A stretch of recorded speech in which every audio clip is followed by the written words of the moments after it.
Greetings, everybody. This is Professor Lucine, and this is the late coming but promised tour, updated tour of the Bureau of Labor Statistics. Now, what I want to do is I want to start with the record keeping. There's two different ways you can do it. You can find things under the safety and health topics. There's information. I always say there's more than one way to get to the things on the OSHA website. So this is the topics page for record keeping, and this is where you can find the information about the electronic submissions, which is one of the questions in this week's assignment. Record keeping requirements, who is required to keep it, reporting severe injuries. So I don't think I actually asked this, though it might be a quiz question. I'm thinking it might be. You have to contact OSHA within 8 hours of a fatality or within 24 hours of an amputation, loss of eye, or hospitalization. Hospitalization means that the injured worker was admitted for something more than just observation. So how about that? You just learned something. So let's see if we can find the standards here, though. Oh, and they even have a link to the statistics. Of course, it's lit up because you know that I've probably clicked on it. Let's see. Do they have a quick link on here directly to the standards? Let's see here. This is a lot of really good stuff. We got training, we got forms, we got requirements, letters of interpretation. That's why I like the safety and health topics pages, because they've got really good links. Record keeping advisor, that's pretty cool. Let's see here. Compliance directive. I'm going to go straight to the Federal Register and see if... Nope, that's not what I wanted. Not what I wanted at all. I'm surprised they don't have a direct link. Forms, requirements, regulatory text. There it is. Okay, sorry that took me a little bit nervous. So 1904 is the record keeping standard, and here you can kind of read, you can see who's exempt. That's one of the questions. The criteria.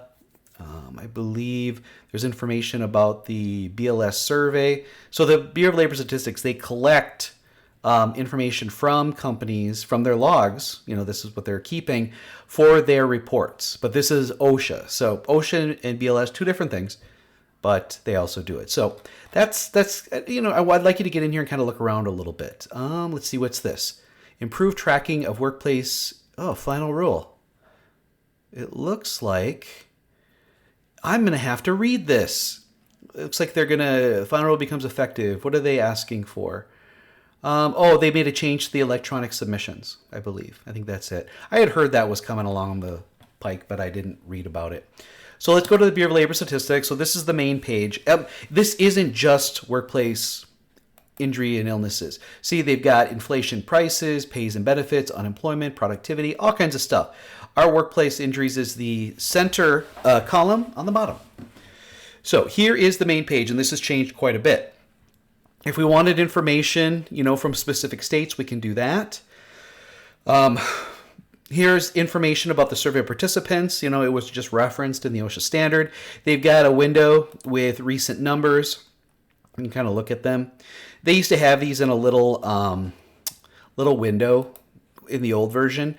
They've got some publications. This one is focusing on foreign-born Hispanic or Latino, because they have a much higher fatality rate than their representation in the workforces.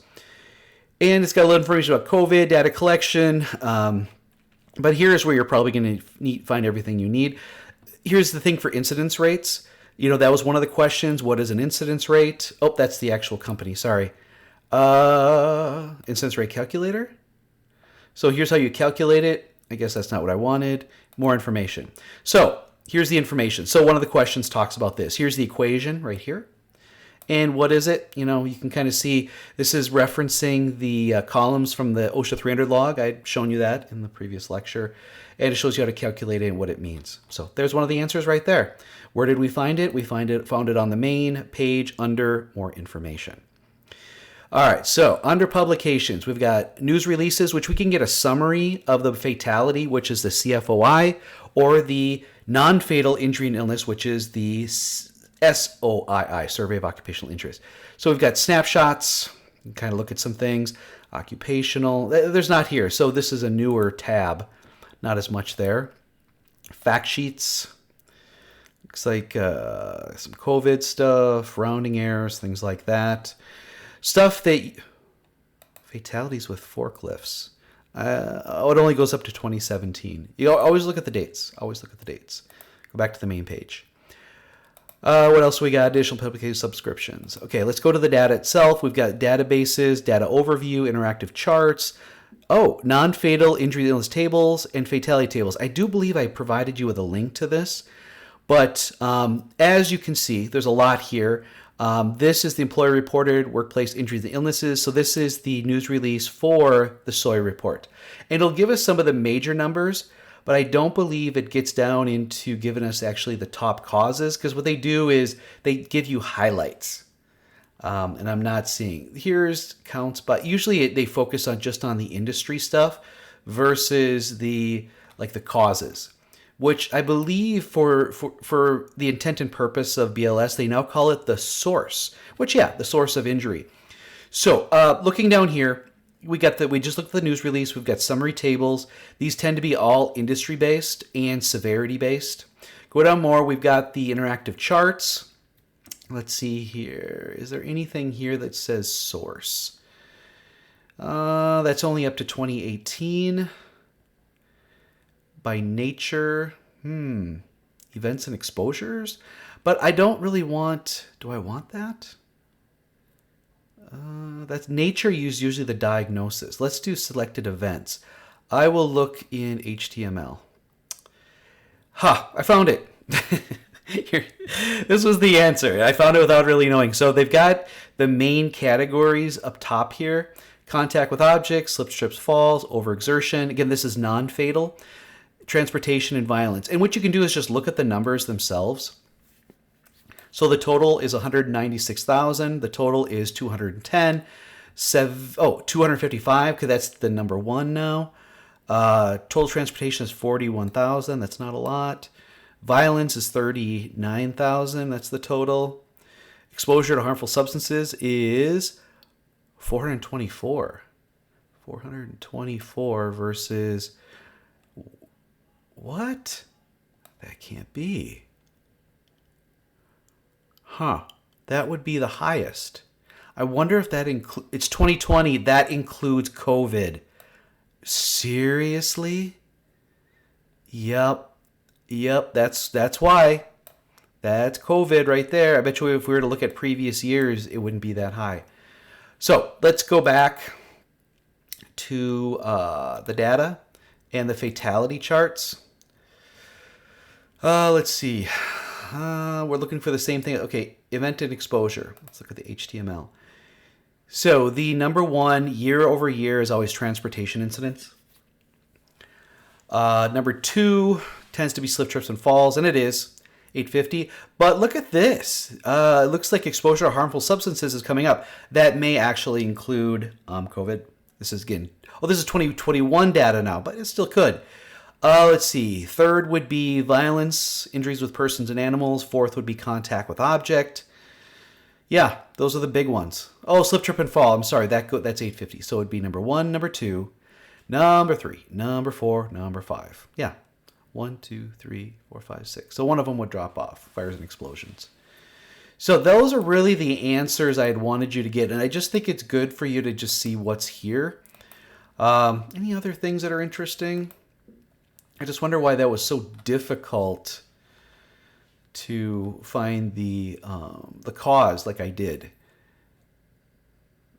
If you look at the charts, but that only goes only to 2018. Here, let's look at the 2018. Let's look at this. Let's look at the charts. This is the most recent. Okay, so here, it was back in 2018, it was overexertion, slip, trips, and falls, contact with objects, violence, and transportation. You can see this has been going down over the years. This is kind of dipped up. And then this is like a whole nother thing. Now, what did we see in the most recent? And I'm sorry this is taking so long. I wanted this to be a 5-minute video. Let's go back up here and 2020 news release, charts. That only goes up to 2018. Resource tables. By nature, by body part affected. Nope, by event and exposure. So this is what I had already looked at. So it's not as clear. So I went with like up top big things. And again, we discovered that exposure to harmful substances had the highest number of non-fatal workplace injury and illness because when people were testing positive, they're making them stay home. That made it recordable. So, yeah. So, I mean, if we ignore this, the number one would be overexertion. The number two would be slip, trip, and fall. Do you see what I mean? That's typically what it is, but this 2020, these numbers are kind of wacko, a little bit off, not normal. And I think if we were to go and read some of the things here, they would be talking about that. So play around a little bit, see what you can find here. We can look at the news releases. Again, they try to give you highlights or key findings, but it's key findings and highlights based on the perception of a statistician, not particularly a safety professional. And that's something I've learned over time. That's pretty much it. I wish it was longer and there was more stuff to see, but I try to keep it to the questions that were on the assignment. But for the quiz, the other videos, the study sheets and stuff should be more than enough so you can do well on that. All right, I'll try to create more of these updated videos for you, especially as we move forward, and share some of the work I've been doing at this company I've been working at for the last 10 months. All right, take care.